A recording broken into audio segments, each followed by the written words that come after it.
প্রিয় শিক্ষার্থীরা, আসলে আজকে বিভিন্ন যে আমাদের দৈনন্দিন ব্যবহার্য আমরা যে শাকসবজি এবং হচ্ছে ফলমূল ব্যবহার করে থাকি, এগুলোতে আসলে কোনটাতে অ্যাসিড আছে, কোনটাতে ক্ষারক আছে। তো এটাই মূলত আজকে আমরা টেস্ট করবো এবং আমার সহযোগিতা আসলে আমার সকল আমার স্টুডেন্টরা আমার সাথে আছে এবং তাদের সহযোগিতায় তারা আমাকে অনেক সহযোগিতা করতেছে।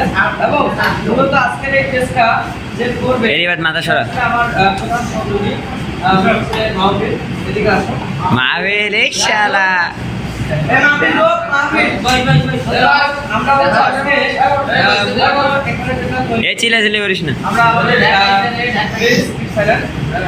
আমরা মূলত হচ্ছে আজকে নিজে হচ্ছে জবা ফুলের হচ্ছে যে পাপড়ি দিয়ে আমরা একটা A4 সাইজের পেজে আমাদের নিজস্ব পেজে আমরা লিটমাস পেপার তৈরি করছি, যেটা নিজস্ব হিসেবে কাজ করবে। আর আমরা হচ্ছে যে এই জবা ফুলের পাপড়ি দিয়ে আমরা একটা নির্দেশক তৈরি করছি, যেটা হচ্ছে স্টিকে নিয়ে তৈরি করছি। এটা হচ্ছে আমাদের সেই জবা ফুলের নির্দেশ, যেটা আমরা নিজস্ব আজকে আমাদের যে যে সকল পরীক্ষায় আমরা এই নির্দেশটা ব্যবহার করবো। এবং আমি আসলে সকল পরীক্ষা করবো না, আমার হচ্ছে সকল পরীক্ষা করবে তারা বড় ভাই না তারা। তো আমাদের এখানে সরঞ্জামের মধ্যে আমাদের এখানে আছে ভিনেগার, আমাদের কাছে আছে চুন আছে, যেটা হচ্ছে আমাদের ক্যালসিয়াম হাইড্রোক্সাইড। আর আমাদের কাছে আছে এটা হচ্ছে ঢেঁড়সের তোমাদের কিসের রস। এরপরে আমাদের হাতে আরেকটা দ্রবণ, এটা চুনের পানি, চুনের উপরে আমরা সবাই জানি নরেশ না রে আমার।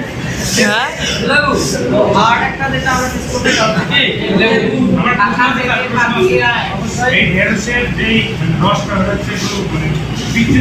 ওইটাতে আমরা মূলত টেস্ট করবো এটা হবে নিরপেক্ষ। মূলত আমরা আগেই আমরা জানি যে আমাদের যতগুলো শাকসবজি মূলত জৈব মানে রেসিপিগুলো পাই, মূলত আমাদের শাকসবজির মধ্যে সব আর কি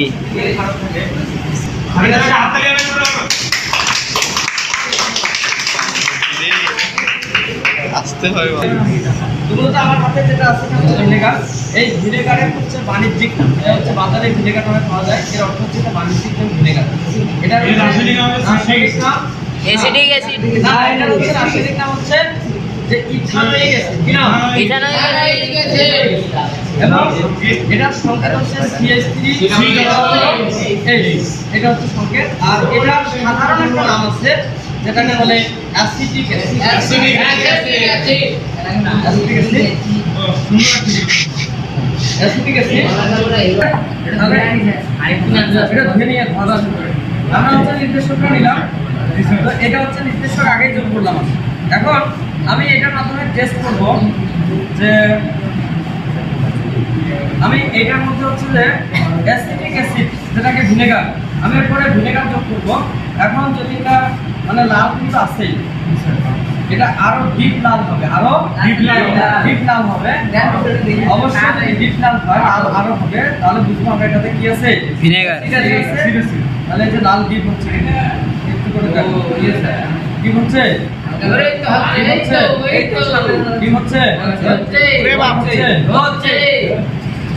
তাহলে যত আমি তত কি লাল তার মানে এটাতে অ্যাসিড আছে। আমরা কি সিদ্ধান্ত আসলাম অ্যাসিড আছে, তার মানে এটা ব্যবহার করলাম, তাহলে আমি বুঝবো যে এটা অ্যাসিড। যদি লাল হয় তাহলে আমি যেটা এখন নির্দেশকে ঢাললাম এটা কি অ্যাসিড, কারণ এই নির্দেশকটা আমার কাছে একটাই। আমি এখন এইটাকে টেস্ট করলাম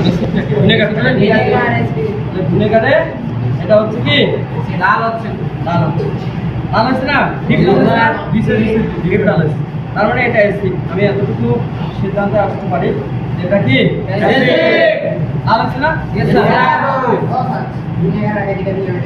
ভিনেগারের আগে আমরা এখন আমরা যে টেস্টটা তুমি পাস করবা, যখন কথা বলবো যে সূত্রটা তৈরি করছি, এটাতে গণপরিবর্তনটা একটু লক্ষ্য করবা।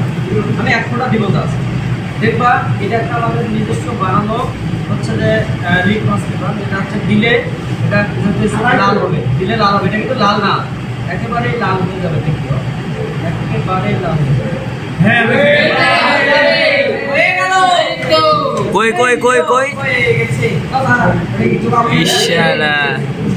সর্বপ্রথম আমরা যে জিনিসটি দেখতে পাচ্ছি এটার নাম হচ্ছে ড্রপার এবং এটি হচ্ছে টেস্ট টিউব।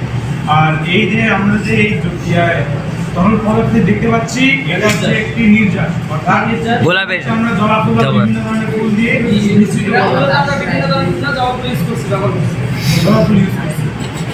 তো আমরা এখান থেকে কিছু পরিমাণ এখানে টেস্ট টিউবে তাহলে জবা ফুলের নির্যাস করে দাও যে আমরা টেস্ট টিউবের মধ্যে জবা ফুলের নির্যাস আমরা টেস্ট টিউবের মধ্যে নিলাম। আচ্ছা, আমি যদি জবা ফুলের নির্যাসটা আগে না নিয়ে আমি যদি আমরা যদি সারের পানিটা আগে নিতাম, চুনের পানিটা তাহলে কি হতো না? হয়তো আমরা একটা পরীক্ষার সুবিধার্থে আগে কিনেছি, মানে হচ্ছে নির্যাসটাকে দিচ্ছি। তারপরে এখন আমরা কি করবো, চুনের পানিটা চুনের পানিটা চুনের পানি টেস্ট করবো। চুনের স্বচ্ছ পানিটা নাও, এই বেটা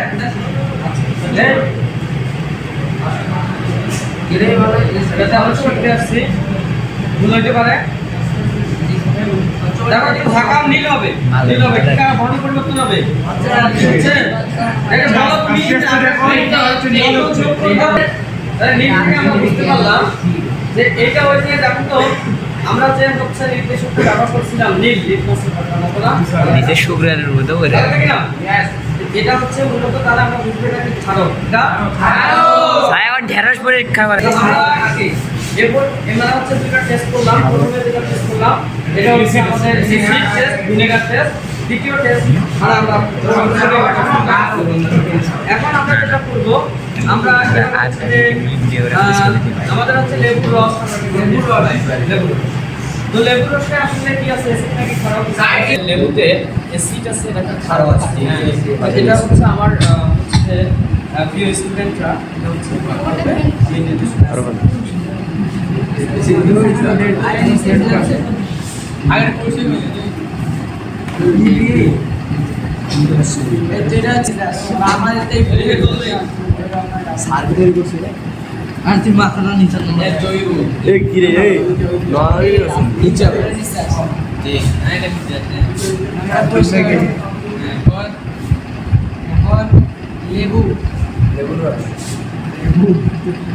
লেবু এখানে আমরা লেবু করে যোগ করে আমরা একটু বর্ণ পরিবর্তন করে যোগ করে বর্ণ পরিবর্তন লক্ষ্য করব। এটা লেবুর রস আমাদের যে লাল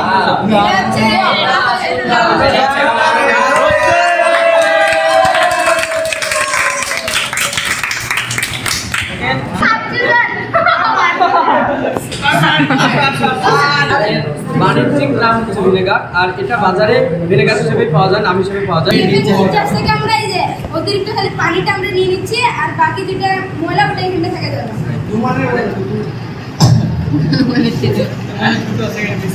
আচ্ছা ঠিক আছে, এটাই হবে, অতটুকু হবে, লাগবে না। আমরা এখন আসলে এখন হচ্ছে পেটের মধ্যে অ্যাসিড আছে নাকি ক্ষার আছে, এটা প্রমাণ করার জন্য এখন আমরা একটা নির্দেশক তৈরি করব। এখানে নির্দেশকের হিসেবে আমরা জবা ফুলের নির্যাসটা নিছি, জবা ফুলের নির্যাসটা এই 50 করে এটার মধ্যে দিব। যদি রং লাল হয় তার মানে এটার মধ্যে অ্যাসিড আছে, আর যদি রং নীল হয় তার মানে এটার মধ্যে ক্ষার আছে। আই ধুয়ে নাওটা